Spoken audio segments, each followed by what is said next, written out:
Asha and today I'm going to share some paranormal experiences with you today that I remember concerning super soldiers and my own experiences of being a targeted individual for such things, as well as a couple of alien experiences and a very few Milabs memories. Anybody that has had these experiences doesn't wonder. It's different things like being followed constantly wherever you go, the click noise on your phone all the time, anything important computer-wise always gets zapped before you send it, inevitably just wiped, especially concerning GMOs or disappearing children or women or anything serious about conspiracy stuff. Then it can get to the level of psychotronic warfare and scalar waves and microwave weapons being used against you, which you can feel them. It can even go to the voices in your head that are synthetic and make no sense at all, and they repeat. They can get inside your brain, and they can also just follow you when you're sleeping and use handheld devices that look like little microphone from the 1900s, like cone little things, and they make sounds go through your ears like a big high-pitched noise that goes louder and louder and louder, and it gets into both ears at the same time, and then it meets in the middle of the brain, and they meet and they make this one giant loud noise that paralyzes you, and then it makes you wish you were dead because the sound hurts so bad and you can't stop it and you can't move, and then you go unconscious. There's many other ways to know you're a targeted individual, but there could be sabotage in your social life for no reason, wherever you go, complete insanity that tries to ruin your plans for putting things on or completing tasks or shows or festivals. There's a particular type of way to torture someone and try to make them give up on life for certain individuals that are extremely powerful, strong light workers with really amazing destinies. And they do it, one way they do it is through something called a love bite. And you end up falling in love like amazingly, like you've never felt before, no matter how old you are. And it's like you knew the person through many lifetimes. You may even actually have memories, past life memories of being with the person. When they talk to you, when they hold your hand, when they do anything, it's as if you've known them your whole life and you've been waiting for lifetimes for this soulmate, twin flame. And they seem perfect for you. They just make you feel like you only had one wing on your heart your entire life, and then when you meet this person, you have two wings, and so you're not spinning in circles anymore, and you finally feel complete. You feel completely one, like you found your real soulmate. And that's also paired with a lot of paranormal things, so that you think the person is, magic, and that it's a magic love. And it usually follows some type of fairy tale scenario, like Mary Magdalene and Jesus, or Cleopatra and Mark Antony. There's all these past life pretends that this happened, and you live out that fantasy. And on top of that, when you start realizing that there's something wrong, they'll just freak out on you for a reason that's not real, and they really believe it, and they start threatening you and attacking you verbally, maybe physically, maybe with some phone numbers and emails and things like that, just ruining your life. But they definitely have different personalities, and they have lenses in their eye. These black ops love bite people.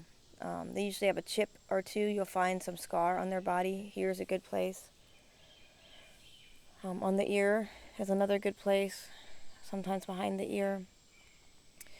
They will have missing time. Most of them will have at least a couple of alien encounters in their lifetime. Most of their fathers and parents were in the military, serving in Air Force or Army Artificial Intelligence, or they will be from a lot of different bases, American bases or British bases. there's different kinds of them, but they will accuse you of stalking them. They will accuse you of following them, like you do it all, like all the things you're not doing. They'll accuse you of cheating on them, like all the time, and just things that aren't true. And they'll psycho out on you about it too. A lot of some of the Milab relationships I've had, they always get mad at me that I'm a CIA agent, and they have evidence and they scream at me because there's always vans following us wherever we go, and accuse me of using the internet because I'm a spy, because the DEA shows up when you look at, searching nearby Wi-Fi stations, and it always shows up, and then somehow you end up on their station of their Wi-Fi even though you didn't click it. Things like that. You would know. It's beyond this world. They have superhuman powers. When they get angry, you can see them take on a whole group of men by themselves and flatten them out. I would say the first one that I can remember that was definitely this kind of a thing would wake up in the middle of the night and start screaming at me in different languages. They were so weird, I don't even think they were Earth languages, but they were very strange languages. And then he slept with like a 45 under the pillow, and it quite frequently ended up in front of my head or my face in the middle of the night. And I just have to calm him down and let him know it's me. I guess he was having flashbacks, I don't know. But he had worked for the military overseas during the Gulf War as a translator. And he also would accuse me of surveillancing him and having people follow him in the white van all the time, which I never did, ever. So, then I had another one that I stayed with for a couple years, and his teacher for martial arts was a CIA position of some sort, and he taught different ways for martial arts and stuff. And the kinds of stuff he did to me was sort of like narcissistic. Most of all these people are narcissists and psychopaths, and they lie and they gaslight and they just do crazy stuff. So when I first moved into his house, every single night almost, I had nightmares of dozens of black ops men, which we never knew what this super soldier thing was or anything back then. And they would just be coming up at the apartment we lived in through these ropes and through these secret doorways, and then going down and then coming in and getting us. But I don't remember that happening in real life, but I remember that reoccurring scenario would happen quite often. A lot of abuse, a lot of lying and gaslighting, and a lot of emotional abuse. Like he was planning to have a baby with 2 lesbians and didn't tell me, and we were all friends. And the whole thing was planned out, when it would be born, the name of the baby, and we were together, and I was going to marry this guy. So to find out one day after they all, except me, planned on having a baby, it was pretty rough to find that out at a family party. Gaslighting is from a movie, an old-timey movie. I believe it was black and white, and it had a lot to do with just trying to make someone think that they're crazy and that they definitely did these things that they didn't do. And a simple example would be you're with a man and he's cheating on you every day and every night, but you have no idea. Then he comes home, and a few times you see him, he screams and yells at you and breaks things and throws bottles against the wall, and then screams at you for having an affair on him, and that he's, you're the one that's doing this and you're doing that. And it's like he acts so angry that it makes you think that you did do it, but you know you didn't do it because you didn't do it. But then maybe even your friends and family would get involved with him telling things that you didn't do, until there's this conspiracy that everyone but you believes, even though you knew you didn't do it. That's just one little cheesy example, really. But it's just to make so much drama that the real problem is not addressed. Om Chayam Yajamahe Sukadam Pushti Vartanam Urvaduka Viva Bandhanat Mitjo Muksiyamatatam. That's a chant that gets rid of the evil eye, and it can heal anything. And there's a lot of bugs. That's the owl talking. There's a lot of bugs involved, like real bugs, with some of this evil spirit stuff. They can go into bugs. So you especially watch those cockroaches. From regressions and things like that, they've had found commonalities in these separate, many different relationships that had the same things. They have some sort of time machine, and they go in the future, and these would be Black Op, Milab type, societies that we don't know who they are. But they find out who's going to come and, bring the light into the future and actually change the world. So they go back in time, when they go in the future and find out who's going to be an amazing healer or an amazing eye opener, like David Icke or somebody like that. And they come back and they sabotage them. They send them horrific relationships, and they take them when they're kids, and they don't remember, and they wipe their minds, but they have experiences with the other love bite, and you don't remember them, but you're like little, like different ages throughout your life, and then they put you in experiences where like you both die and they bring you back, like they might drown you and then they bring you back. And so you have these bonding experiences, or you might be in a helicopter together and it goes down and you think you're going to die, but you become bonded with this person. Different scenarios of torture. When when you survive torture with somebody else, there's a bond, or somebody saves your life, if that's ever happened to somebody.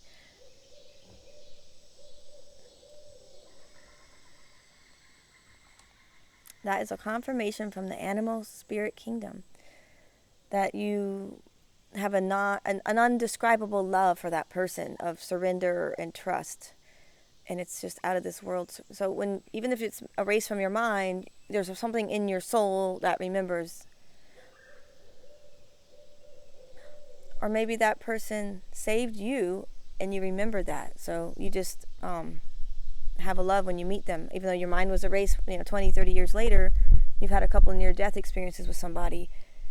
They also do something. They have a wand, and this has to do with the Greys somehow, and the reptilians are involved in this, but it's some sort of alien technology during these love bite scenarios, and they use this big wand, and they can take some of the I call it star essence, but the essence out of the heart of one person and stick it in the other person, and they take think of your chakras and spaghetti, and you're taking out some spaghettis of each heart chakra energy, and you're exchanging it. So you always have this empty feeling in your heart, no matter who you date your whole life, and then you meet that one person that you're like, oh, it's unbelievable. It feels like you met your own self. So, and then they're triggered by whatever way once they're with you, and they're triggered to gaslight you and completely scare you to death and torture you. This one guy that I was talking about, one of the things I found towards the end of the relationship, maybe it was 5 years, he was hypnotizing me, and I finally caught him.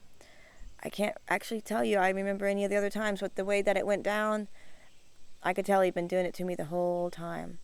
And it has to do with a very, very, very strange, almost secret religion. It's one that most people have never heard of, and I was never allowed to join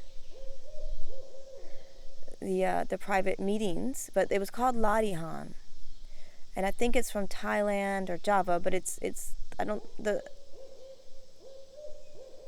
the leader's not alive anymore, but it's still like a living religion. People get together and they do these exercises, and they kind of talk nonsense, and they get together and they get in this group, and the men and women are separated, and the men talk together and the women talk together, and they talk nonsense, and they go Ladihan now, or something like that. I don't know what it is, something weird. And then everyone's like, there's like 3 owls surrounding us right now. Can I do my owl talk?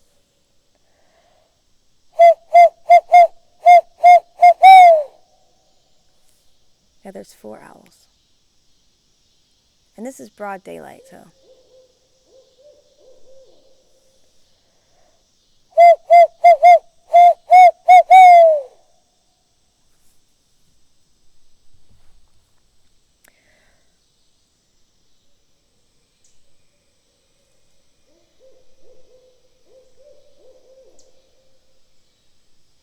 And so he did it to me, which I knew what Ladihan was, and I knew that they would walk around talking babble talk, and they're just all going different languages. Everyone is in their own mind. It's kind of like they're all on LSD all of a sudden for no reason. Just chunk. Everyone's on LSD. and they get in their own world, and they might remember past lives, but they're all talking different languages. It's kind of like talking in tongues, but it's a little bit like Smurfs. It's a little happier and less scary, I guess. And he did it to me, and then I was in a trance, and I closed my eyes, and then he was asking me questions. He wanted to know things that I thought about, and this and that, and and I couldn't get out of the trance, but I didn't open my eyes, because I knew if I opened my eyes, I don't know, I knew that wouldn't be good. So I kept my eyes closed, I forced them closed, and he kept asking me questions. And the very, very, very end of the last question was, what do you really think about me? And I didn't really want to say it with my mouth, and I ended up farting for like 5 minutes. It was like a phenomenal that happened. And it's some sort of ancient northern Tibetan yogic trick that's on an everyday basis. I can't say I can do that. And so I gave him an honest answer. So that's one of many different things that they would do to you, is hypnotize you, besides gaslighting you. The reason I would say I'm a targeted individual via love bites, particularly, is I have a really soft heart, and I don't really have too many friends, and I don't go out and socialize. I was a performer for 20 years, and I just worked and danced and flew around the world, or drove around the Southeast and worked. Didn't too much socializing with outside of working 7 nights a week. So it's not like I'm going to meet too many people very often on purpose. And I had a future that has been prophesized by mystic seers, Christians, and Hindu Vedic sages, and even pure-blown psychic Wiccans. And it's supposed to be a very, very impacting, positive future, a positive timeline for the earth. And apparently through some other from Akashic records and things, readings, the few hundred above me that had more, I guess, better field to better potential, they've all been killed off. So probably at least 400 or 500 or 700 people have died on the same mission that I'm on, have also already been killed, or they're probably insane at this point. I think if I haven't had the meditation training that I've had, and the practice that I've had, and the teachers that I've had, and the gurus like Ammachi, Shiva Bala Yogi, Karunamai Amma, and the elders I studied with in India with the blue eyes all over the place, with 120-year-olds with blue eyes. There's some more recent ones that are stalkers, and they are black ops as well. And they always appear so charismatic and so sweet and open-hearted and forgiving and just loving, where it makes you, people like me, feel like we're not sweet enough and good enough, Like, they really, really put it on. And most women are very attracted to these guys. They have a charm. No matter how old they are, doesn't matter.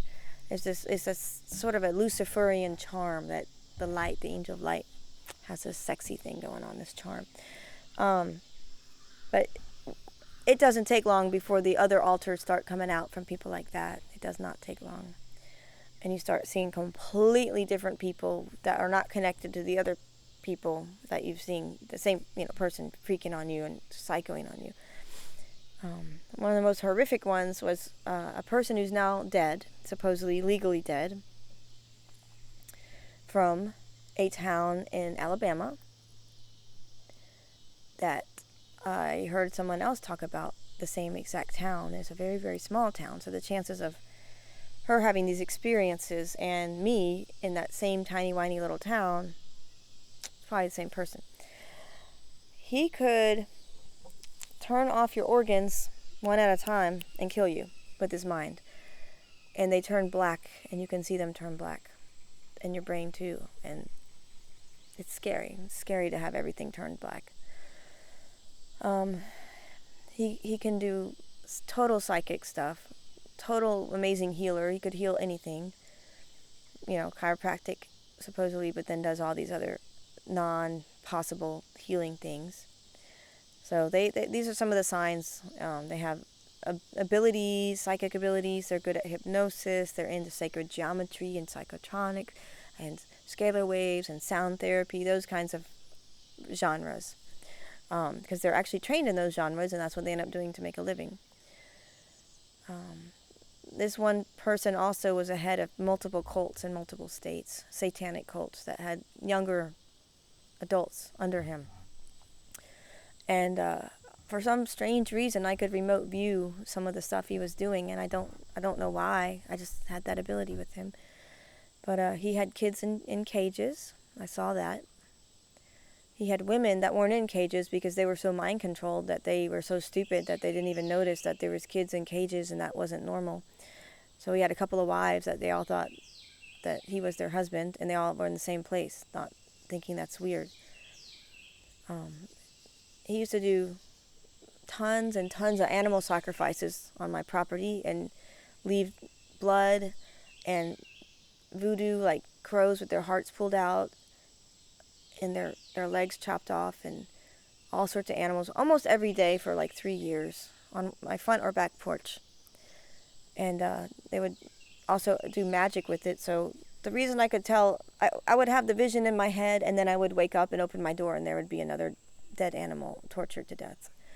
And it really broke my heart, and it really scared me. And it was, spirits were related to that too. And I, somehow they worked with the jinn, and they could tie them to these animals and some other spirits. And I would see that dead animal first in my mind, and then I would wake up, and there it was on the doorstep. Mouse, possums, birds, all sorts of things, and it was pretty sad, and it was gross, and I had to neutralize it. So every day I would have to put Bambudi and Archangel Michael and do all sorts of stuff to neutralize it.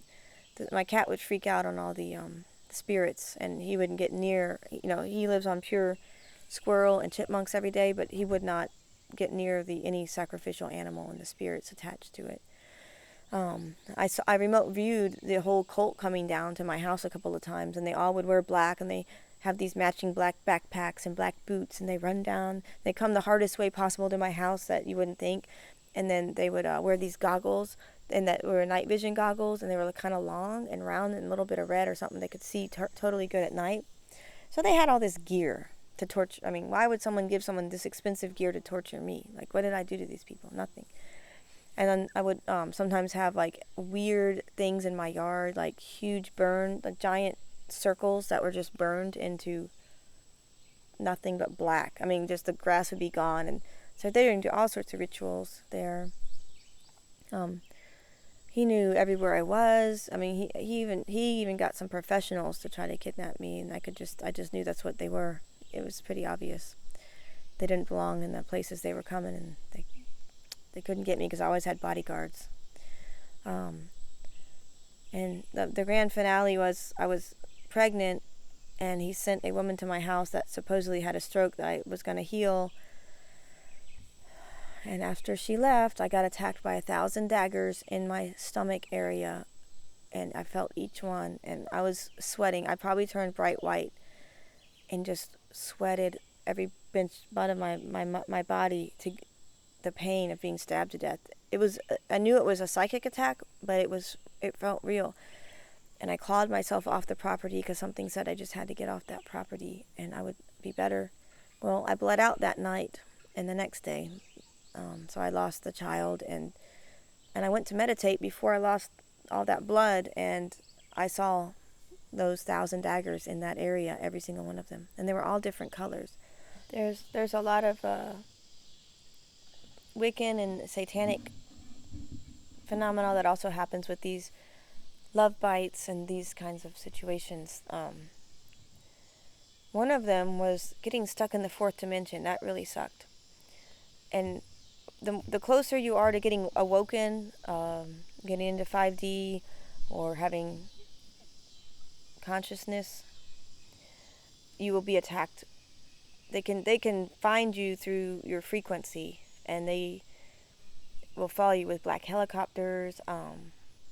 You'll be taken out of your car wherever you go and searched for no apparent reason with these dudes wearing black and black boots and black helmets, and everything on there is black. And that's happened to me a couple times, but I never felt scared. I was cool about it, and I let them do whatever, and I don't remember them ever hurting me or anything, but that happened a lot, and that was 15 years ago.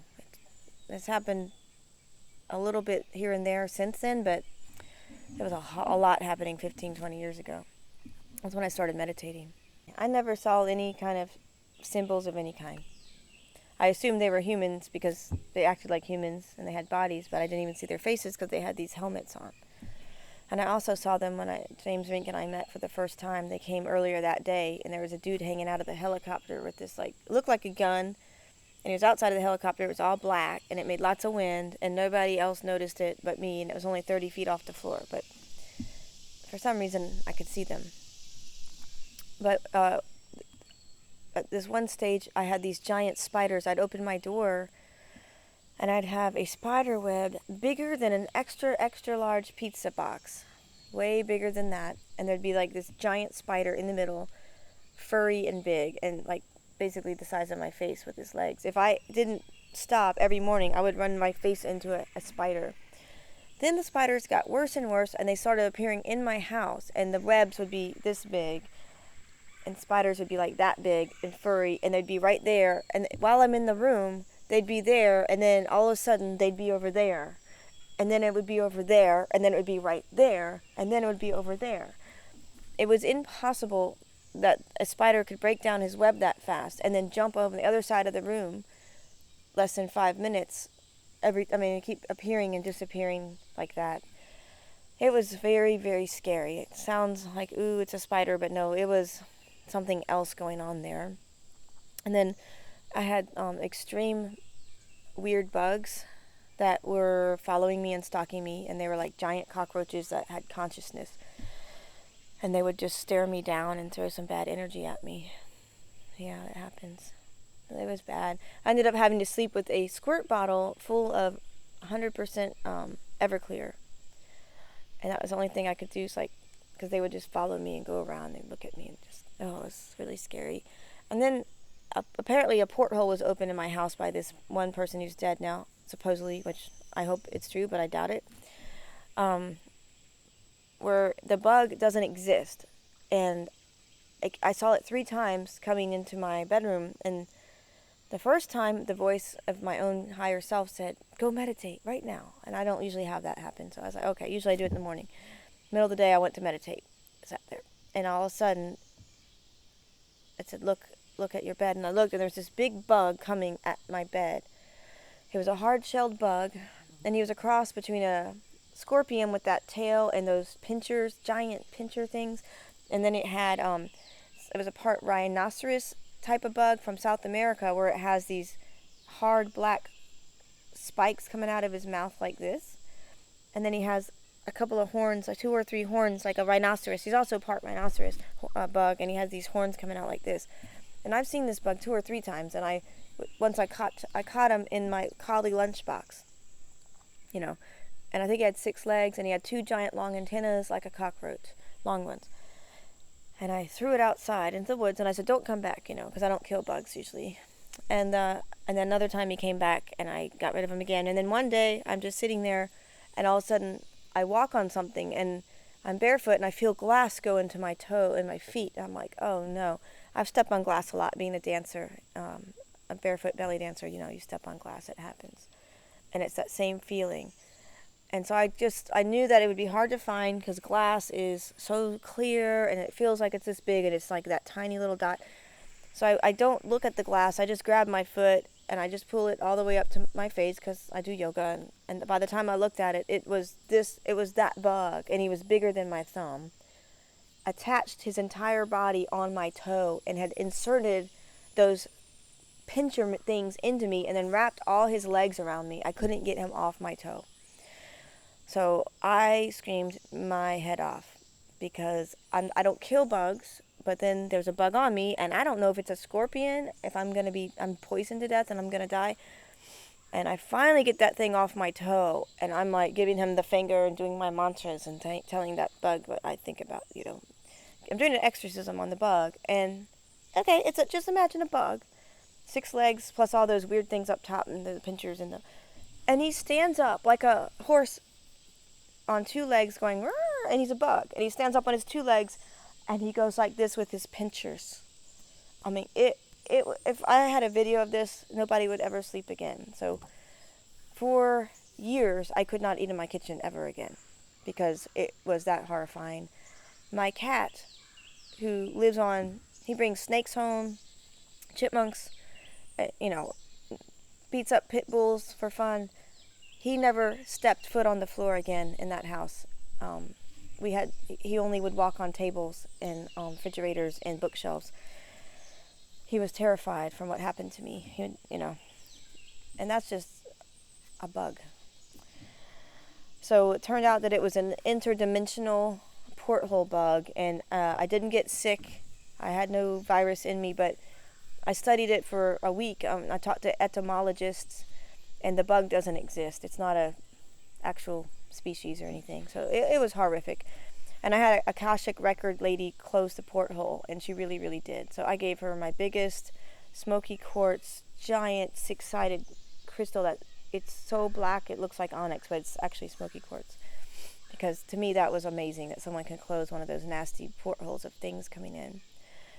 If you ever see this is something that two of my stalkers or exes, I've seen, no, they're just stalkers. One's an ex, one's a stalker. But if you ever see, in the middle of the room, a shadow black inverted pentagram that like two triangles backwards inside each other, that is so horrible. That is the porthole to demonic stuff, and it means some pretty bad stuff's coming through you. Usually you're about to be killed, ritualistically murdered, and that's part of the deal, but they're connected to all that stuff too.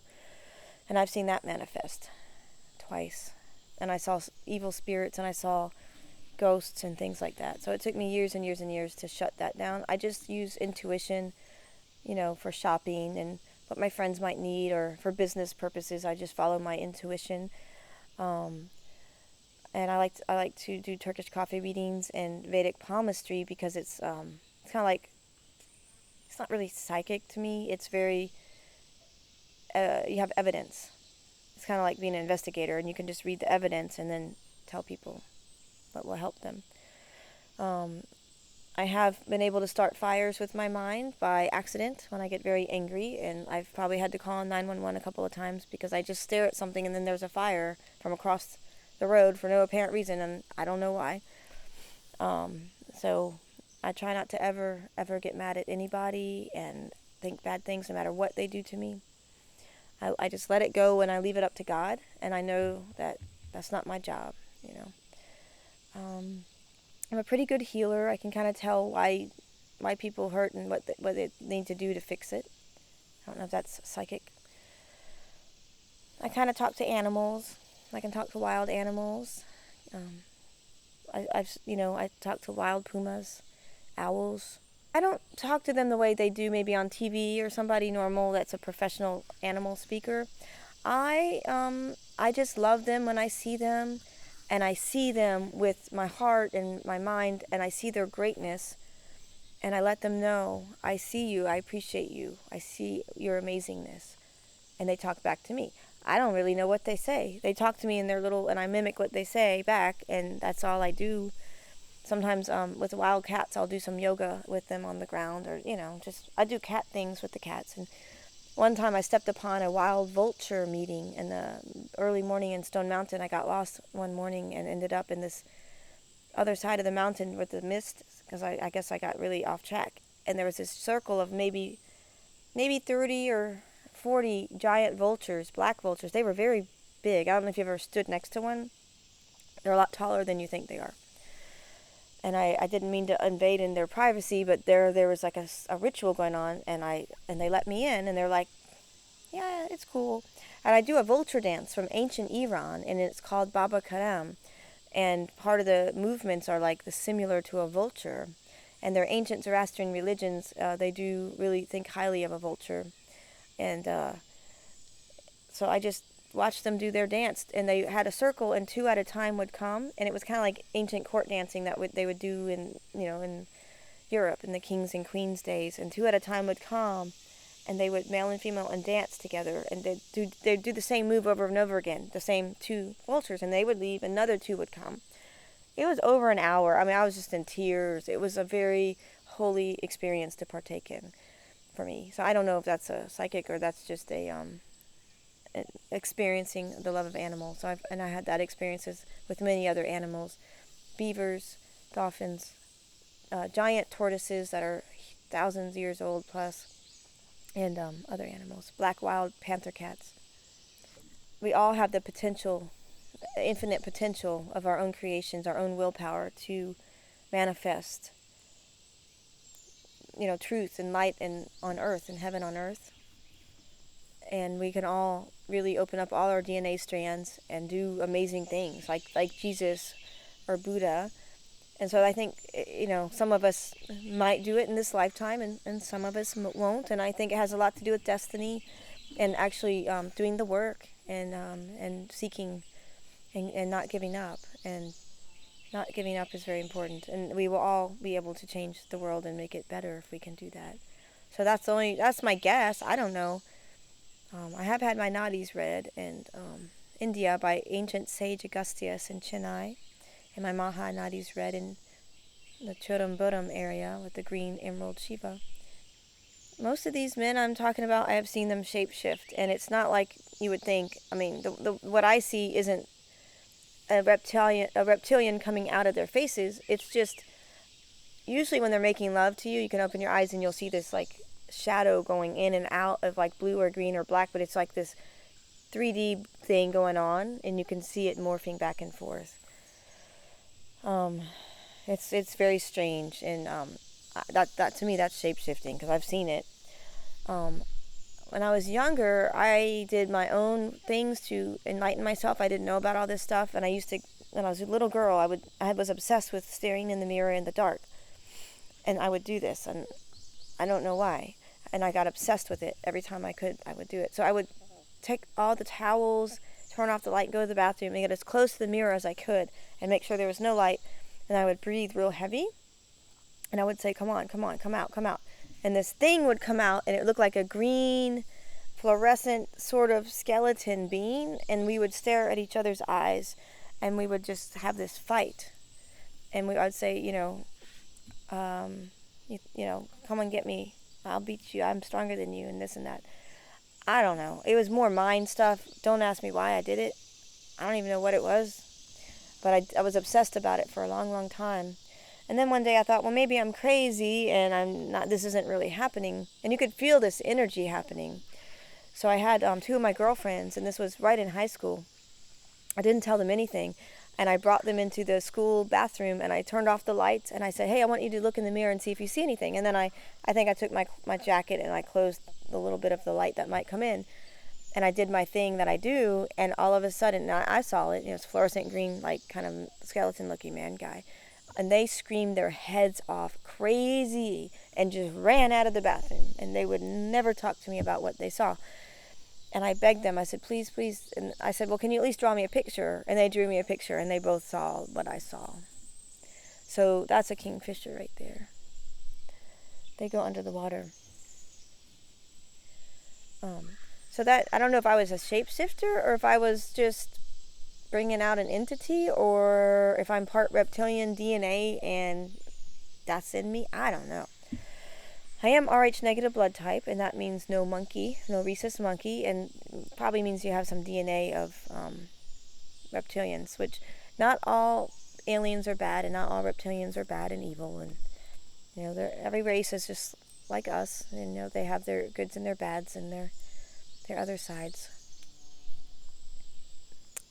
The guy that's dead, supposedly, he was working with the military, and he did assistance to microchip implants in the brain. That's what he supposedly did for a living. And he knew a lot about that stuff, because when I came back from Dubai, he helped me neutralize my implants I had gotten from my handlers over there that didn't ask me. And they drugged me, and I woke up with GPS devices inside my skin. So this guy knew some stuff about the microchips, and a lot about, he was always into the storms, and always would text me, there's a storm coming, be careful. Like, he always knew where I was driving and when the storm was coming, and it was kind of weird because, who dies in a storm? Not many people do. It's really not that big of a deal. But somehow I let him work on me and heal me a couple times, and he was a great healer. Somehow he connected me to the harp or the earth grid or something. So from then on, after I met him, anytime there was an earthquake anywhere, I was on my hands and knees fighting for my life, throwing up and losing water by quarts out of both my hair and my skin, and I mean dizzy, and I would go into shock. And it would turn out every time that happened, there was a major earthquake. And it even happened when those 10,000 red-winged blackbirds, or whatever they're called, they fell down in the Midwest. That same exact minute was when I got really sick and was on the floor for no reason, just throwing up and just vomiting and sweating like crazy, and the world was spinning. So somehow he connected me all that stuff. I don't know. It took me years to erase that, whatever he did. Thanks to an amazing master named Adnan out of New Mexico, I was able to erase and reverse these, whatever happened to me where I was sensitive to earthquakes in the world. In one Sufi workshop with him. It was amazing. The microchips that he was working on are more like the Milab mind control super soldier microchips, where the person's brain is connected to them and they can be turned off. They could be killed at any moment with these chips. He also said if people try to remove these particular chips in the brain, that they will implode and kill the person. So you can never remove them from your brain again once they're in there. And they can connect to the neurosynapses in the brain and actually produce probably feelings and pretend hormones and all sorts of feelings that could make you do things. Another time he tried to kill me, this is the weird one, and this was my birthday. It was horrible. It was on my birthday, and my car froze for no reason. It was cold, but everyone else's car worked, and my car, I luckily had a bodyguard that night. Usually only had them for very large events and TV events or live, larger events, but this was a small thing, but for some reason I had a bodyguard that night. And those dudes were there, so I'm glad that I did. And then my car wouldn't work, and so we couldn't get it jumped. We didn't know what was going on. And the two muscle men that worked there couldn't open the hood. Then we called the tow truck guy. He couldn't open the hood. Oh, the police came because they were there. The police couldn't open the hood. Then we had the car towed to a professional bodywork shop where they do bodywork. And the entire team couldn't open the hood. And all it needed was a jump. So I was pretty pissed at, this time. So I went by there in the daytime with my 90-year-old friend, however old she is, I don't know. And we decided, we're women, we can do anything. We can open the hood. So we go there, and I look in the hood, and somebody had taken like a rope, flat rope, kind of like a belt. The Cub Scouts wear the belt. It's real thin with the material. It's made out of like cotton or material woven. And they took a belt and they had woven the grill of the hood of the car into some parts like the engine of the car and went back and forth like that.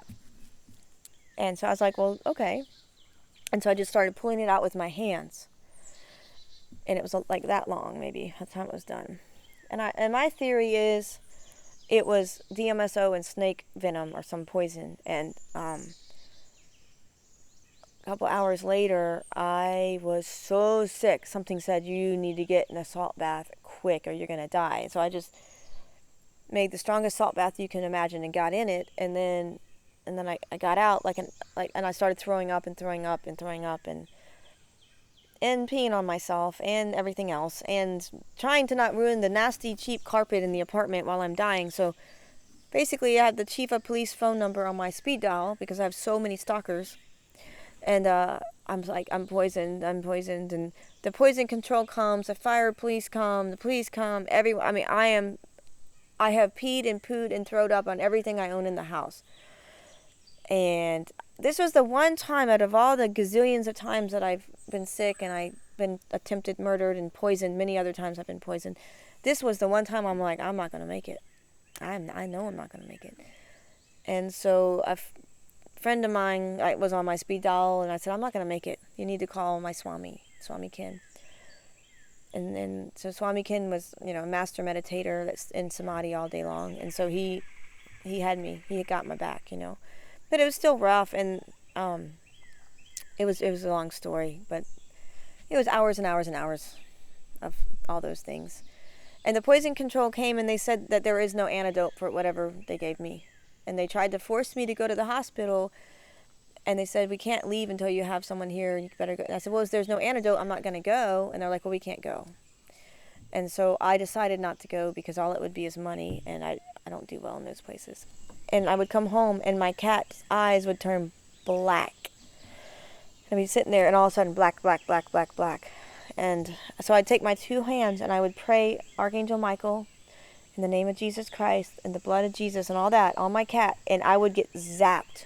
And I would have blue lightning coming off my fingers. And I would have to, whatever, it just happened a couple of times. And I would just have to pray, pray, pray, pray, pray. And whatever was in my cat, I had to get out of my cat.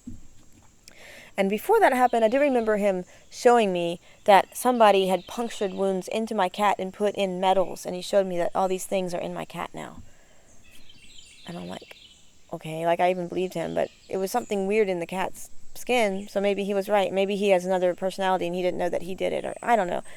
Then one day, I heard something on my front porch, and I opened the door and I caught him. For the first time, I caught his ass on my property with a dead voodoo thing coming down my driveway to put it on my door, and I went, and I had no weapon, I had no shoes, and I just ran after his 6'2" ass as fast as I could, and I had no fear, and I was just like, that's it. You've tortured me mentally long enough. And he runs every day, and he does professional sprints with competition and stuff. So he did outrun me, and he's much bigger than me, and he ran really far, and he, I guess, ended up running into the woods because I looked and I couldn't find him anywhere. I don't know what I was going to do when I found him because, I don't know. So I have evidence in my mind of remote viewing. I have many police records of all the, maybe every 20 voodoos I'd call the police just so they could have it on record. And they have all his phone calls of him, threatening me and all that. But see, when you have someone that lives off the grid, which is what happened to my last relationship, that was a horrific love bite. And then this guy wasn't even a relationship. You can't, it's hard to get restraining orders and anything on people who don't exist and they're off the grid. Both of these 2 men I'm talking about have served time. One served time for murder, and the other one has served time for over 19 felonies a long time ago. So if you do someone's background check, you got to you got to pay a little bit of money and do all the different companies, because some of them will miss some of them. But and you notice they have some serious felonies like grand larceny and huge monies, $10,000 missing, from people, and robberies, and that kind of, the criminal mind doesn't go away. It's just they're made differently. Something in their frontal lobe doesn't connect, and just how they are. They've done CAT scans on these kind of guys, these psychopaths and narcissists, and they don't change. And then you see a disappearance in their records all of a sudden. They could have been turned. They could have been used by other companies, and they might not even know they're being used because they have microchips in their brain. They have red lenses in their eyes. A lot of them end up having some eye operation, and they can actually see through that eye. They've perfected that stuff. That's when the red flag will go up, especially when they live off the grid and they don't really have an address and they don't have any work history at all of any kind. These are some red flags on top of their multiple personalities and physical threats or actually hurting you. They'll definitely take you away from your friends and your parents and family as soon as possible, and start some trouble to make sure that you don't have support.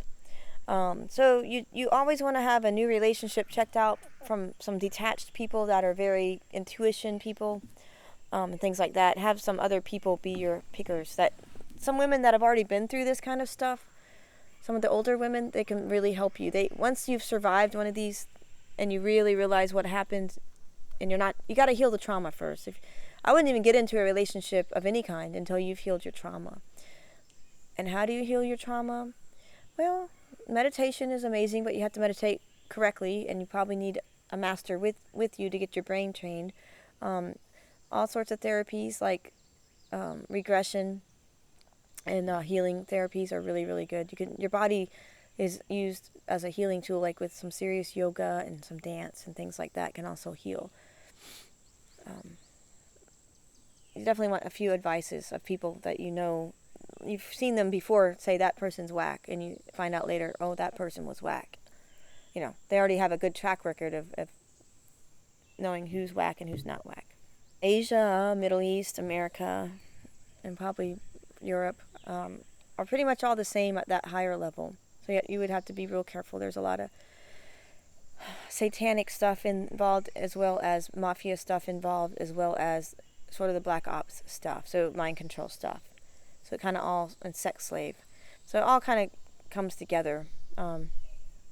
So it takes a lot to put up with all that stuff, so be careful.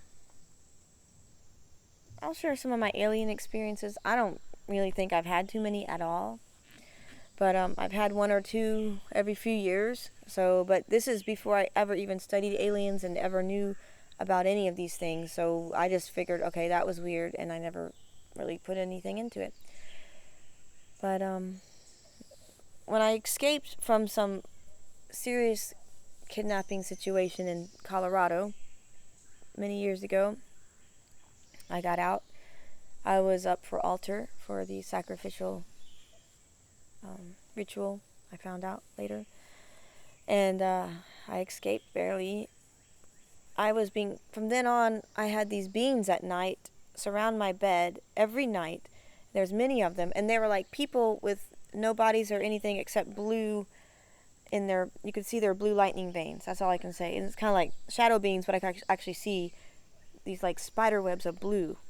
And then when they turned sideways, all I could see is they had eyes, and I could see their long retinas, like little tubes. They kind of glowed green, kind of gray. And they were always surrounding me, and it was really strange, you know. I could see them, I could feel them, they touched me a lot, and this happened for years. That's why I stopped being psychic. I was like, this is not fun, you know. And then they would hit this hammer on my head, and I didn't see it, but it would just boing on my head like a big fat hammer. And then it would resonate. The boing would go boing, boing, boing, boing, boing, boing, boing, and it would paralyze me, and then it would make me unconscious. And that happened all the time. That was years and years of this crap, you know. So that's why I got really into exorcisms and Archangel Michael and the blood of Jesus, because that was not fun to have visitors all night long. Then and then a few years later, I finally cleared all that crap. And then I was sick one time. This is with one of my Milab exes. And I've just been sick for like 2 weeks. I was like, God, I've done every herb you're supposed to do, vitamin C and echinacea back in those days. And, you know, the regular stuff that would work for everything, nothing. And I was like, I guess I must have prayed or something. And then I wake up. I mean, I'm sleeping, but I wake up in my other land, I guess. And I'm under the earth. And I kind of go into the earth, into a cave. And I'm sitting there. And there's these two little Ninja Turtle guys. And this was way before Ninja Turtles came out. It's a long time ago. And they had clothes on, and they were standing up, and they didn't look scary to me. They just looked like turtle people. And they had the big eyes, and they weren't black. They had real eyes, and they were kind of like green. There's big eyes, and they had kind of green turtle faces, all mushy, kind of. And then they had cloaks on, and they had different like clothes, and they said, here, if you're not feeling good, just drink this. And I think they said it telepathically. And it was like this pinky Kool-Aid-y stuff, and I drank it, and I woke up, and I felt like $100 better than I did before. Like, I felt amazing. So they did heal me. Then a couple years later, when I lived in Colorado, I don't know why, but I had this alien sort of person come to me, and her name was Lola. And she said, my name's Lola, and I said, okay. And we flew around together, because I astral travel all the time and look around. And her body was like a human body, except it was clear, like glass. Her whole body was like a glasses. And you could see the veins. And she had more than blue veins. I think she had red veins and blue veins. And the thing I remember about Lola was her skin felt like soft. And it just glided when I touched her. It was amazing. Her skin was so soft. And I don't know. I mean, it wasn't like, we weren't lesbians or anything, but we just flew around together. And I never ever in my life until recently heard of anyone meeting a clear person. And then I heard Simon Parks in one of his recent talks. He talked about the clear people, and I was like, and they had veins, and I was like, yes, I'm not crazy. Somebody else has seen the clear people. And then I was really excited when I heard other people about these, people seeing aliens that look like reptilians. So I'm like, okay, I'm not crazy. There are turtle people. And I'm trying to think, I don't know, recently, hanging out with James, I saw the brown aliens with the big, big eyes. They're way bigger and they're blacker and they kind of go like Chinese people's eyes this way. Not like that, this way. And it was kind of a brown face, like a darker brown skin, kind of, not so, it didn't look like a turtle. And he was riding around on a motorcycle kind of a thing, like a three-wheeler or something like that. Just, it's like we were doing stuff, We're going here and then going there. And I don't know, when I meet these aliens, I don't feel like horrified, and I don't feel, oh my God, they're aliens.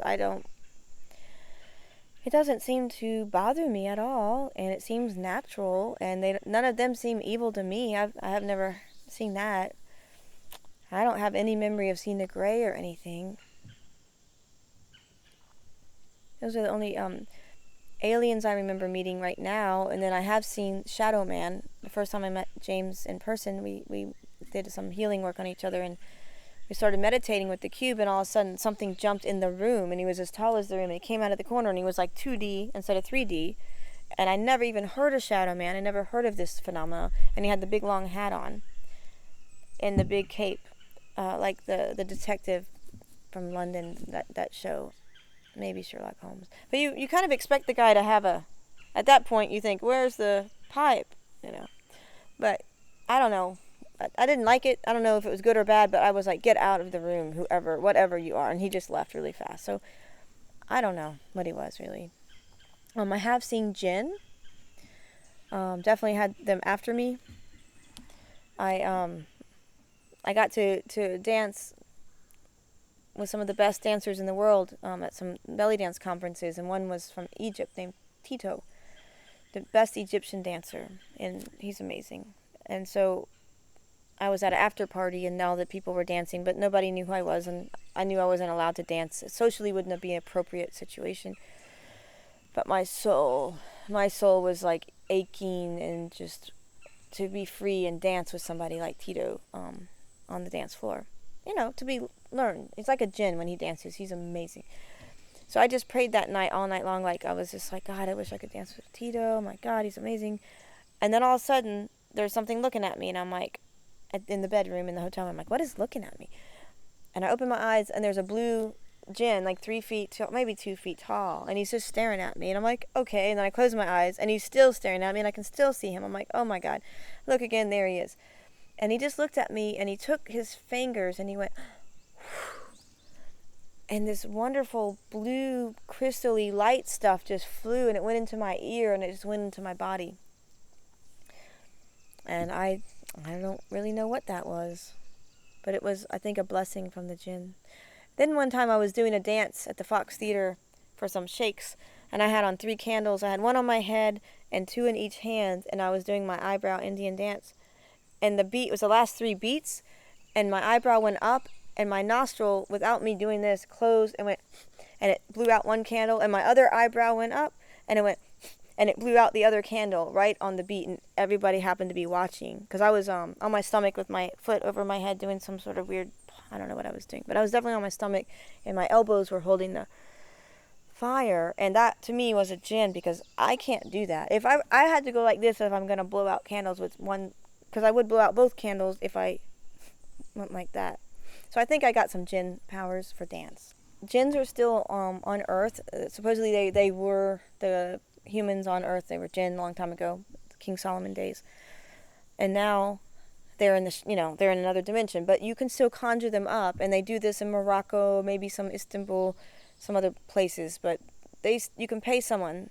They're magicians, Arabic Muslim magicians, and they can actually do spells. And sometimes they're not good what they do. And I had some friends coming from Turkey, and they didn't tell me what was going on, and they never not eat. They love to eat. They eat lots of food and snacks in between, so I bought all this food for them, and they wouldn't touch my food. Meanwhile, that weekend, I fed my boyfriend some cheesecake that came from someone from Morocco, and for some reason I didn't really want to eat the cheesecake, and he ate the cheesecake, and then he lost his mind and started yelling at me and said he was going to kill me, and then went to beat me up, and then was going to punch me, and then right when he got to my teeth, he stopped.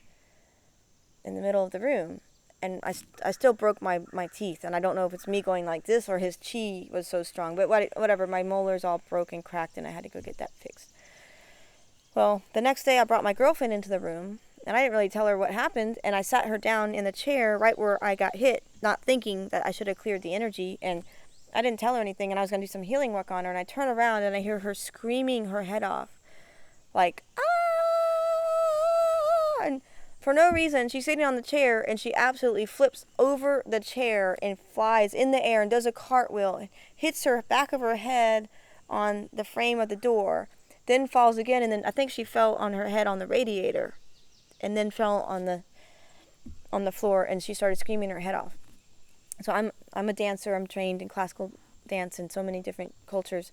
I know movement. I'm a little bit martial trained, and I know how movement is. Well, if I had gotten hit with that punch, that is the cartwheels I would have done, and that was the fall I would have had. So I could tell you that energy was still there. Then the person who did it's kind of a long story, but I know that he put the jinn spell in there because his sister still lives in Morocco, and he gave me the cheesecake, and he's wanted to marry me since forever. And it was not nice to do that. And my boyfriend told me to tell him, it's coming back to you, so watch out. Whatever you gave me is coming right back to you. And I said, I told the guy that. Well, a month later, I get a phone call, and he's in the hospital, and there's nobody, and he has nobody to take care of him. He had 3 hernias, and he had to have 3 surgeries, and he couldn't walk, and they wouldn't let him out of the hospital till I came to take care of him. So that's like living proof of even the karma of working with jinn. You know, even if you paid somebody, but you weren't the one who put the knife in someone, it's still going to come back to you. So just, I wouldn't mess with that stuff. I have seen it, and they are real. It's a real world out there, but you just don't want to mess with it. Let's do your meditation and do some good work on the planet. And that's forgive people as quickly as possible, and always do your best.